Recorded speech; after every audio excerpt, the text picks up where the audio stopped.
আকাশবাণী কলকাতা স্থানীয় সংবাদ পড়ছি পার্থপ্রতিম মিত্র। আজ মহাষ্টমী।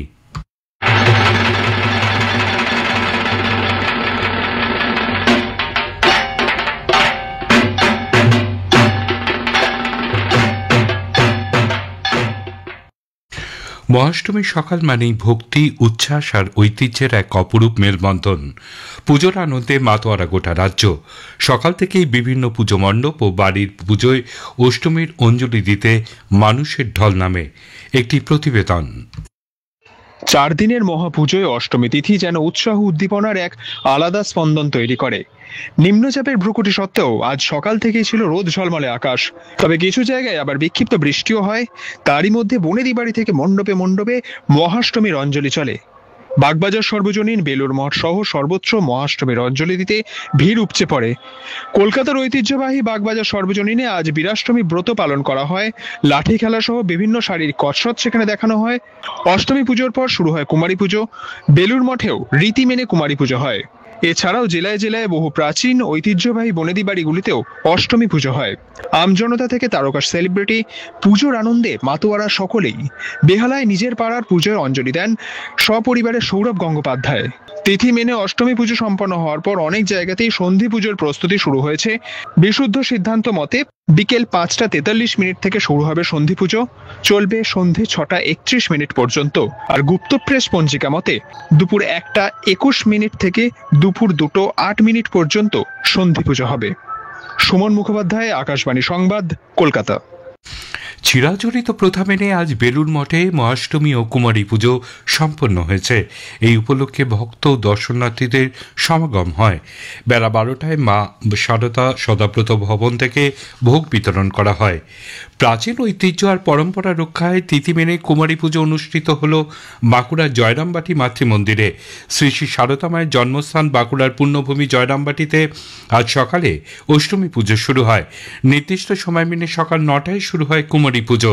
এবার জয়রামবাটি মাতৃমন্দিরে কুমারী রূপে পূজিত হলেন 5 বছর 6 মাস বয়সের মিশিকা ব্যানার্জি।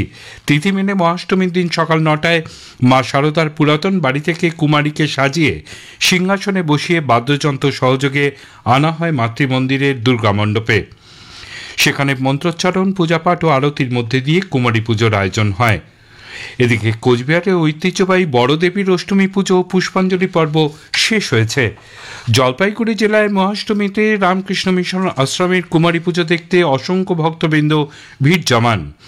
পাশাপাশি রাজবাড়ির কুমারী পূজা হয় আসছে 516 বছর ধরে। ভারত সরকার স্বীকৃত পর্যটন গ্রাম মুর্শিদাবাদের কথিত সতীপীঠ কিরিটেশ্বরী মন্দিরের রাজরাজেশ্বরীর পুজোয় মুসলিম প্রজার বাড়ি থেকে কাপড় পরে আসে বিশেষ মাছ, তাতেই রান্না হয় মায়ের ভোগ। মহাষ্টমীর দিন গুপ্ত মন্দিরে অধিষ্ঠাত্রী দেবী রাজরাজেশ্বরী রূপে পূজিত হন।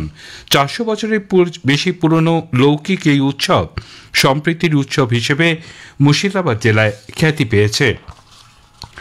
উত্তর আন্দামান সাগরে আজ একটি ঘূর্ণাবর্ত তৈরি হওয়ার সম্ভাবনা রয়েছে, যা আগামীকাল একটি নিম্নচাপ এলাকায় পরিণত হতে পারে।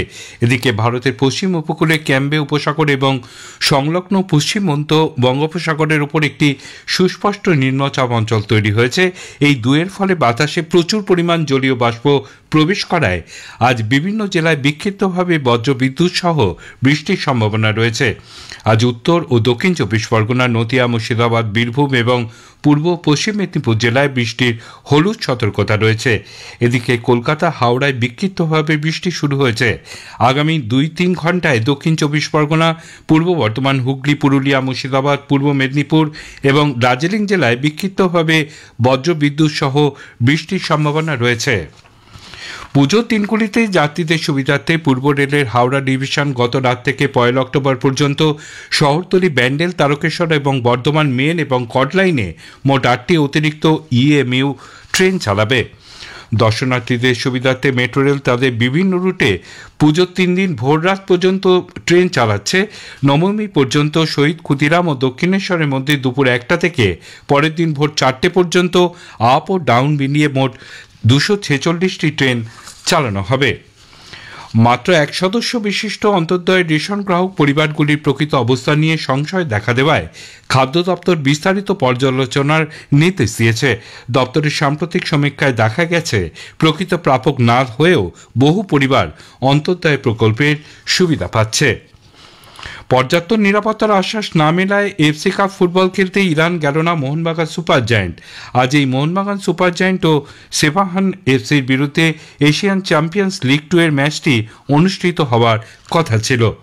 স্থানীয় সংবাদ শেষ হলো। এর পরের খবর বিকেল 5টা বেজে 10 মিনিটে।